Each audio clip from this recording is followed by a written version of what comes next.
What's going on, guys? Fun with Knives back again.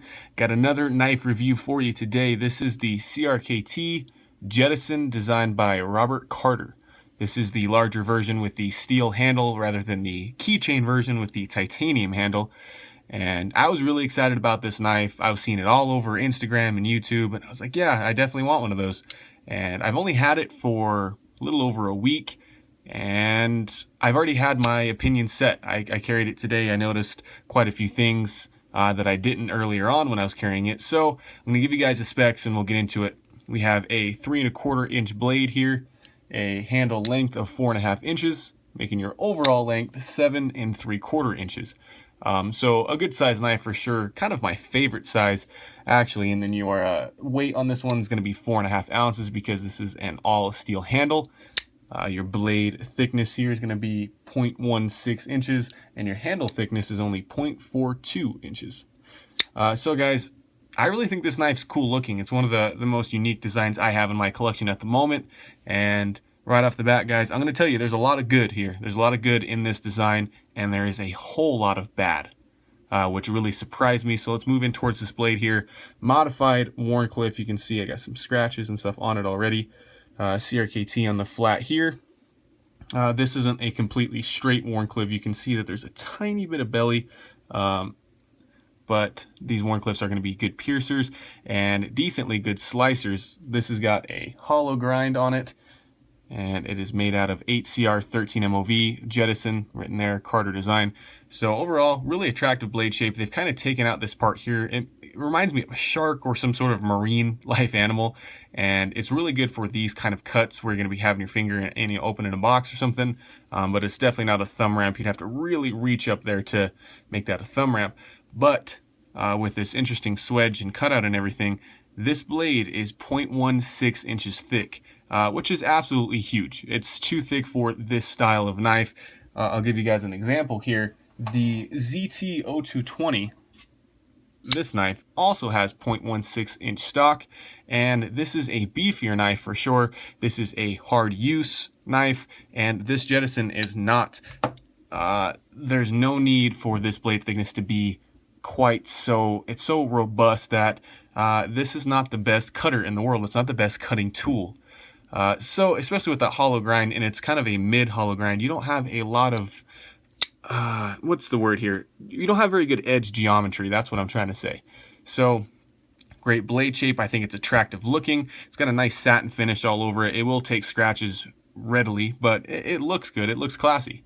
But that blade stock is much too thick, and it's kind of a pro and a con on this knife because your deployment here is going to be by this large flipper tab. No jimping on it, but it really grabs on your finger well. This is riding on Teflon washers, and it flips like a dream. This knife has a terrible detent. You can see that it is just way too soft. You can just get that to barely come out if you just touch the flipper. But with that blade being so heavy, it wants to come out every time. This is one of the best manual flippers that I've seen. It's not the best cutting tool, but as just kind of a mess around with your knife, it's pretty good. The flipper doubles as your finger guard here. I like the flipper design. And that's where the good ends for me. It's just that blade shape and the overall look of the design. Something I noticed right away, when this knife closes, it's got a really metallic sound. It's not that nice click that you like to hear. We'll bring back in the ZT again. If you open this knife up, you can hear it engage, and when it closes, it's got a very different sound. And I couldn't figure out for the life of me what that was until I looked at my blade centering. Right now, this is the best that I can get it, and it's not bad at all. It's almost perfect, actually. But as I've carried this knife repeatedly over the last, week or so, my blade centering is jumping around all over the place. It'll become loose, I'll tighten it up, and then it's too tight. This blade does not want to stay centered whatsoever. You have very thick blade stock and a relatively thin handle, so there's not a whole lot of room for this blade to move around. And that still didn't really explain the kind of metallic sound I was hearing, and that is because if you look at this aluminum backspacer, see all those score marks right in the center? That's because the edge of this knife is actually hitting the aluminum. That is ridiculous, guys. That's just a terrible design flaw. I haven't noticed my edge dulling too badly, but it will. As this continues as I open and close this knife, and I am guessing it happens more when you do something like that.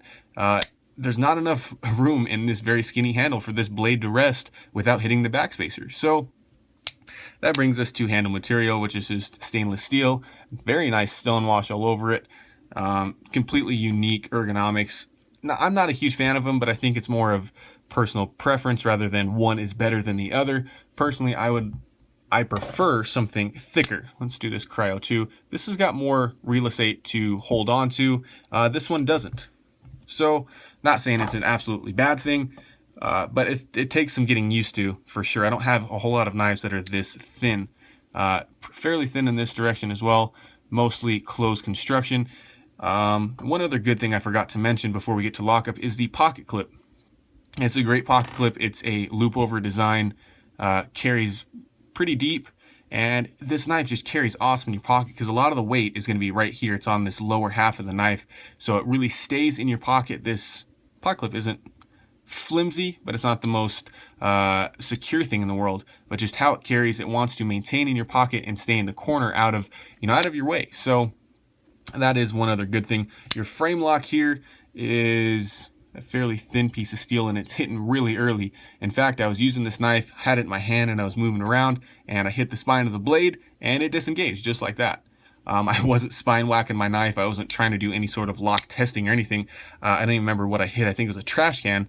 I was cutting something, and then I moved it before I closed it, and it hit it and just disengaged that frame lock. So in a lot of ways, guys, this lock isn't incredibly reliable. I think it's hitting too early, and that is a very thin piece of steel as well. And that's kind of unfair to this knife because I think this is more of an EDC slash gentleman's carry knife. But I'm not stoked on that lock. The blade centering is just not good most of the time. You're hitting your backspacer with that blade. The blade stock is too thick.